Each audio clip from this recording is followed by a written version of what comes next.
మీ ఎలాంటి వ్యాపార ప్రకటనలకైనా వెంటనే మా ఛానల్ సంప్రదించండి. ప్రస్తుతం మనతో పాటు ప్రముఖ ఆధ్యాత్మికవేత్త ఆస్ట్రో న్యూమరాలజర్ జయప్రద గారు మనతో ఉన్నారు. మేడంతో మాట్లాడదాం. నమస్కారం. నమస్తే అమ్మా. శ్రీమాత్రే నమః. మే నెల విశేషంగా వృషభ రాశి వాళ్ళకి ఏ విధంగా కలిసి రాబోతుంది ఈ నెల? వీళ్ళు ఎలాంటి విషయాల్లో జాగ్రత్తగా ఉండాలంటారు? తప్పకుండా వృషభ రాశి వాళ్ళకి ఈ మే మాసం అంతా కూడా కొంచెం అనుకూలంగా శుభకార్యాలు జరిగే అవకాశాలు, ఎప్పటి నుంచో వివాహాలు అవ్వట్లేదు అనుకునే వాళ్ళకి వివాహాలు జరిగే అవకాశము, ఇంట్లో కొంచెం శుభకార్యాలు జరిగే వాతావరణము, ఇంట్లోనే కాకుండా బంధువుల్లో కానీ ఎక్కడైనా తెలిసిన వాళ్ళలో కానీ ఆ శుభవార్తలు వినడము, ఏదో మంచి జరుగుతుందనే ఒక మంచి మంచి వార్తలు వినే అవకాశాలు వీళ్ళకి ఎక్కువగా ఉంటాయి ఈ మాసంలో. ఎందుకు వీళ్ళకి అంత అనుకూలంగా ఉంటుంది అంటే అన్ని విధాలా వీళ్ళకి ఒకటి లాభస్థానంలో శనేశ్వరుడు, అది వీళ్ళకి యోగాన్ని ఇస్తుంది. వృషభ రాశి వాళ్ళకి ఏదో ఉద్యోగాల్లో వ్యాపారాల్లో అనుకూలత విపరీతంగా ఉంటుంది. కాకపోతే వ్యయస్థానంలో రవి కుజులు, తర్వాత మళ్ళీ వృషభంలో రవి మారడం వల్ల వీళ్ళకి కాస్తంత ఎక్కడైనా హోదాకు తగ్గట్టు పదవులు ఉంటాయి కానీ దానికి తగ్గట్టు డబ్బు రాదు చేతికి. ఇప్పుడు ఒక ఉద్యోగం చేస్తారు, ఒక సంస్థలో ఉద్యోగం చేస్తారు, శాలరీ చేతికి రాదు, వస్తుంది మొత్తానికి పేరు ఉంటుంది, పేరు ప్రఖ్యాతులు వస్తాయి. మంచి సంస్థలో జాబ్కి వెళ్ళాం, ఉద్యోగంలో ఉంటున్నాం అని వాళ్ళకి అందరు చెప్పుకోవడానికి బాగుంటుంది. డిగ్నిఫైడ్ జాబ్స్, డిగ్నిఫైడ్గా ఉండే వాతావరణం అన్నీ కనిపిస్తాయి కానీ చేతిలో డబ్బులు ఉండడం కష్టం అవుతుంది. డబ్బులకి కొంచెం వెతుక్కోవాల్సిన అవసరం ఉంటుంది ఎక్కువగా. తర్వాత వృషభ రాశి వాళ్ళకి విదేశీ ప్రయాణాలు ఎక్కువగా ఉంటాయి ఈ మాసంలో. సో విదేశాలకు వెళ్ళి చదవాలనుకునే వాళ్ళకి అనుకూలత కనిపిస్తుంది. వెళ్ళి చదువుకునే పరిస్థితుల్లో కూడా అక్కడ కూడా ఏంటంటే అధికమైన ఖర్చు, ₹1 చోట ₹10 ఖర్చు అయ్యే అవకాశం ఎక్కువగా ఉంటుంది. వ్యయస్థానంలో కుజ రవిలు, తర్వాత మళ్ళీ జన్మరాశిలో వృషభ రాశిలో బుధ శుక్రులు. దీనివల్ల ఏంటంటే ఆలోచనని కాస్తంత కోల్పోయే అవకాశాలు ఎక్కువగా ఉంటాయి. ఏంటంటే ఇంతకుముందు ఎలాగైనా ప్లానింగ్ ప్రకారం ఆలోచించుకున్నప్పటికీ ఇప్పుడు ఎంత ప్లాన్ చేసినా సరైన నిర్ణయాలు తీసుకోకపోవడం వల్ల కొంచెం ఖర్చు ఎక్కువగానే ఉంటుంది, రాబడి తక్కువగా ఉంటుంది ఈ వృషభ రాశి వాళ్ళకి. ఈ రాబడి తక్కువ ఉండడం వల్ల ఏంటంటే ఏ పని చేసినా అది ఆపేటట్టు ఉండదు ఏ పనిని. ఇప్పుడు ఇది తగ్గించుకోవడానికి ఉండదు. ఇప్పుడు విదేశాలు వెళ్ళాలి, ఖచ్చితంగా షాపింగ్ చేయాలి. ఈ షాపింగ్ చేసుకునే విషయంలో ఒక 4 జతలు కొనే బదులు 10-15 జతలు 20 జతలు కొనే అవకాశాలు ఉంటాయి. తర్వాత కొంతమంది కారు ఏమైనా వెహికల్స్ కొనుక్కుందాం అనుకున్నప్పుడు ఒక బడ్జెట్లో కారు కొందాం అనుకుని అక్కడికి వెళ్ళాక ఈ కారు కంటే ఈ కారు బాగుంది అని బడ్జెట్ పెంచుకోవడం అవకాశం, ఇలాంటివి జరిగే అవకాశాలు వీళ్ళకి ఎక్కువ ఉంటాయి. అంటే వీళ్ళు అనుకున్న ప్రతిదీ దానికి డబుల్ అయ్యే అవకాశాలు ఎక్కువగా ఉన్నాయి ఈ మాసంలో. అంటే అది మంచి అవ్వచ్చు, చెడు అవ్వచ్చు. ఇది మనం గోచారీత్యా జరిగే గ్రహస్థితి వేరు, వాళ్ళ జాతకంలో ఉండే యోగాలు వేరు. వాళ్ళ జాతకంలో అదృశ్య యోగాలు ఒకవేళ బాగున్నప్పటికీ కొంచెం అనుకూలంగా జరుగుతుంది. ఒకవేళ జాతకంలో బాగాలేకపోతే ఇది ప్రతికూలంగానే ఏర్పడుతుంది. ఇది కొంచెం అంత అనుకూలమైన సమయం కాకుండా పోతుందన్నమాట. రెండోది ఏంటంటే ద్వితీయ స్థానంలో గురువు వీళ్ళకి ఉండడం వల్ల ఏ పని అయినా చేసేటప్పుడు కాస్త ఆలోచించి చేయాలి. ఎందుకంటే ఒక్కొక్కసారి చేసేటప్పుడు పనుల్లో అతిగా మాట్లాడడం కానీ, ఆహార నియమాలు పాటించకపోవడం కానీ, దానివల్ల కాస్తంత అనారోగ్య సమస్య వచ్చే అవకాశం ఎక్కువగా ఉంది. దీనివల్ల వీళ్ళు కొంచెం ఆరోగ్య దెబ్బతిండి ఆ సమయానికి అందుకోలేకపోవడం, ఎన్నాళ్ళ నుంచో వేచి ఉన్న ఉద్యోగం కోసం లేకపోతే ఇంటర్వ్యూ కోసమో దీనికోసం వెళ్దాం టైంలో వీళ్ళకి ఆరోగ్యం దెబ్బతినే అవకాశం ఎక్కువగా ఉంటుంది. ముఖ్యంగా ఏంటంటే కంటికి సంబంధించిన ఇబ్బంది కానీ, కంట్లోంచి నీళ్ళు కావడం కానీ, తర్వాత వెన్నుకు సంబంధించిన ప్రాబ్లమ్స్ కానీ, బ్యాక్ పెయిన్స్ కానీ ఎక్కువగా వస్తాయి. సో వీటి విషయంలో ఏంటంటే కొంచెం సరైన నిద్ర, సరైన ఆహారం టైం తీసుకుంటే వీళ్ళకి కొంచెం అనుకూలంగా మారే అవకాశం ఉంటుంది. లేకపోతే కొంత కష్టం అనేది కనిపిస్తుంది. ఇన్వెస్ట్మెంట్స్ పరంగా ఏమైనా సలహాలు సూచనలు ఇస్తారు వీళ్ళకి? ఏదన్నా సొంత ఇల్లు కొనుక్కునే అవకాశాలు ఉన్నాయి వీళ్ళకి. కొనుక్కోవడానికి ప్రయత్నం చేస్తే భూములు, స్థలాలు అవి కొనుక్కునే అవకాశం ఖచ్చితంగా ఉంది. వాటి ప్రయత్నంగా చేస్తే ఆ రూపంలో వీళ్ళకి డబ్బు వచ్చే అవకాశం ఉంది. కొనుక్కుంటే బాగుంటుంది వాళ్ళ ఈ సంవత్సరం వీళ్ళకి. ఎందుకంటే లాభస్థానంలో శనేశ్వరుడు ఉన్నప్పుడు ఏదైనా స్థిరాస్తి కొంటే అది చిరకాలం ఉంటుంది అనమాట. అంటే వీళ్ళు తరతరాలుగా ఈ ఇల్లు ఉంది, తరతరాలుగా ఈ స్థలం అక్కడ ఉండిపోయింది ఏంటంటే ఇలాంటి అవకాశాలు ఎక్కువగా ఉంటుంది. అయితే చాలామంది ఏంటంటే వాహనాల మీద ఎక్కువ ఇష్టపడతారు, వాహనాల మీద, మొబైల్స్ మీద ఎక్కువ. ఇంకా చెప్పాలి అంటే ఏదైనా ఫ్యాషన్ క్లాత్స్ మీద, బట్టల మీద, వీటి మీద ఎక్కువ పెడుతుంటారు ఇంట్రెస్ట్ అంతా.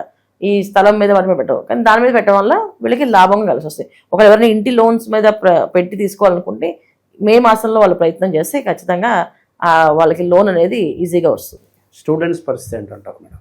ఉద్యోగాలకి తర్వాత చదువుకునే వాళ్ళకి ఒకే ఒక విషయం ఏంటంటే నిరంతరం వీళ్ళు కాస్త నామస్మరణ చేస్తూ ఉండాలి. ఎందుకంటే లాభస్థానంలో శనేశ్వరుడు ఉన్నప్పటికీ కూడా కాస్తంత బద్ధకాన్ని ఇస్తుంటాడు. దానివల్ల ఏంటంటే ఆలస్యం, ఆటంకాలు ఎక్కువ ఉంటాయి. చదివినంత మర్చిపోవడం కానీ, ఎంత చదివినా మైండ్లోకి ఎక్కకపోవడం కానీ, వేరే విషయాల మీద ఎక్కువ అవగాహన. అంటే ఇప్పుడు ఏంటంటే ఫోన్లోనే అన్నీ చదవాలి వాళ్ళ రోజున. ఫోన్ తీస్తారు. వాళ్ళు చదువుకోవాల్సిన విషయం అది ఓపెన్ చేయకుండా వేరే ఏదో ఈ ఫేస్బుక్తో ఈ ఇన్స్టాదో ఎవరో ఫ్రెండ్ ఏదో పంపిస్తే దాన్ని చూసుకుంటూ దాంతో రీల్స్ చేసుకుంటుంటే 1-2 hours 3 hours వెళ్ళిపోతుంటుంది ఖచ్చితంగా కదా. ఇలాంటి ప్రయత్నాల్లో మొబైల్స్ పక్కన పెట్టి మ్యాక్సిమం పుస్తకాలు చదవడానికి, లేకపోతే ఏదైనా రీల్స్ వస్తే అవి చూడకుండా దాన్ని ఏదైనా లాక్ చేసేసి నేను చదవాల్సిన ఈ సబ్జెక్ట్ కనుక అలారం 10 secondsకు ఒక అలారం పెట్టుకుంటుంటే 10 minutes కాదు 10 secondsకి ఒక అలారం పెడితే వెంటనే ఆ రీల్ ఆపుతుంది. లేకపోతే పిల్లలు వాళ్ళ తొందరగా అంటే ఈ మాసంలో ఎంజాయ్మెంట్ ఎక్కువ ఉంది వీళ్ళకి, లైఫ్ని చాలా ఎంజాయ్ చేసే వాళ్ళు ఉన్నారు. దానివల్ల ఏంటంటే చిన్నపిల్లలైనా పెద్దవాళ్ళకైనా ఎవరికైనా అదే. పిల్లలు అంటే ఇప్పుడు అంతా హాలిడేస్ 3 చదువులు కానీ హాలిడేస్ వస్తాయి వీళ్ళకి, స్కూల్ పిల్లలకి సినిమాలు పెడుతుంటారు. తెలియకుండానే వీళ్ళు కూడా వాళ్ళతో పాటు పిల్లలతో పాటు సినిమాలో నిమగ్నం అయిపోవడం ఇలాంటివి జరిగే అవకాశాలు ఎక్కువగా ఉంటాయి. అందుకని కొంచెం జాగ్రత్తగా భగవంతుడి నామస్మరణ ఎక్కువ చేస్తే చదువు అనేది బాగా వస్తుంది వాళ్ళకి. కుటుంబ పరంగా ప్రేమ అనురాగాలు కావచ్చు, దాంపత్య జీవితం ఎలా ఉండబోతుంది?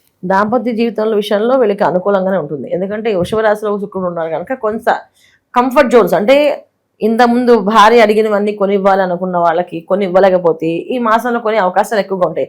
ఇప్పుడు డబ్బు విపరీతంగా ఖర్చు పెడతారు కదా వీళ్ళు, శుభకార్యాలు జరిగే అవకాశం ఉంది. ఇంట్లో ఆనందమైన వాతావరణం ఉంది. ఇంట్లో ఎప్పుడు ఆనందంగా ఉంటుంది. మనకు కావాల్సిన వస్తువులు కొనుక్కున్నప్పుడు, ఇష్టమైన వస్తువులు కొనుక్కున్నప్పుడు, ఇష్టమైన వాళ్ళతో మనం కలిసి మాట్లాడినప్పుడు, ఇష్టమైన వాళ్ళతో వ్యవహారాలు నడిపించినప్పుడు ఇవన్నీ కదా నచ్చుతాయి. ఇవన్నీ జరిగిన వల్ల కొంచెం ఆనందమైన వాతావరణం ఉంటుంది. కానీ సమయానికి ఆ డబ్బు అందడం కొంచెం వీళ్ళకి ఆలస్యం జరుగుతుంది. ఎందుకంటే కుజుడు ఒక ప్రతికూలత వీళ్ళకి కనిపిస్తుంది స్పష్టంగా. దీనివల్ల ఏంటంటే కాస్త అక్కడ కొంచెం మనస్పర్ధలు వచ్చినా, కాస్త ఇబ్బంది పడినా అనారోగ్య సమస్య వస్తుంది తప్ప ఆర్థికమైన సమస్య కాదు ఇది. అనారోగ్య సమస్య వచ్చే అవకాశాలు కొంచెం. అనారోగ్యం అంటే కొంచెం కంట్లోంచి కంటిన్యూ నీరు రావడం, కళ్ళకు ఇన్ఫెక్షన్ రావడం, బ్యాక్ పెయిన్ రావడం, వైరల్ ఫీవర్ లాంటివి రావడం, లేవలేకపోవడం ఇలాంటివి జరుగుతుంటామట. ఒక 10-15 రోజులు ఇబ్బంది పెట్టే అవకాశం ఉంది. ఒక 10-15 రోజులు బాగున్నట్టు ఉంది ఈ మే మాసం అంతా వీళ్ళకి. శత్రుత్వం ఎవరితో ఉంటుందంటారా? ఎవరికి వీళ్ళు చాలా దూరంగా ఉండాలి, ఎవరితో జాగ్రత్తగా ఉండాలంటారు ప్రస్తుతానికి?